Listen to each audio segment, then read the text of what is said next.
Because I think a lot of times people think that you have to have so much money to be financially free.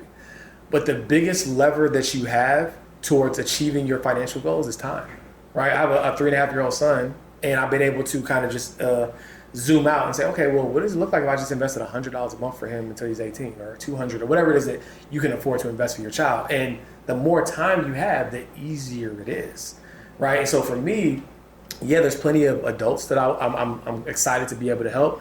But the common thread that we often hear is, man, I wish I heard this 10 years ago, right? And so my goal is to minimize that as much as possible, right? The bigger our message gets, the farther it spreads. I want the teenagers and the youth to be like, oh, I heard I got tapped into Melon Money when I was in college, and I started my brokerage account, and I was investing. I took some of my refund check money, and I was investing $50 a month. I remember getting a refund check in college, and I wasn't investing, right? I was doing everything but investing with that money. And so being able to get ahead of the mistake, the bad habits, get ahead of the bad decisions, I think just will be really, really helpful. And so that's something that we'll see going forward. Right now, most of our clients are, young adults, even all the way up to 60, plus. But I want to next year make a really big push for the youth, do some partnerships with HBCUs, to really just get ahead of the decision making that the world tries to put on you beforehand. Because I think once you graduate college, you get hit with student loans. You want to keep up with the Joneses. You want to get the high rise. You want to get the nice car.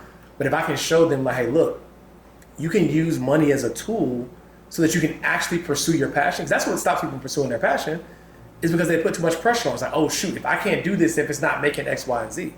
Versus if you start investing early, have your money start working for you, you can start to pursue the desires of your heart without that stress, because now you're putting pressure on something that you just is a passion, right? And ultimately it can make money, but now you're resenting it because it's not making money as fast as you want it to make. Mm-hmm. Yeah. So now Wealth Weekend is here. Wealth Weekend is all about facts minus the fluff, right? And so there's a lot of different conferences out there, but what we found is that, it's one thing to have a celebrity headliner and, they're walking in with security and all that looks good.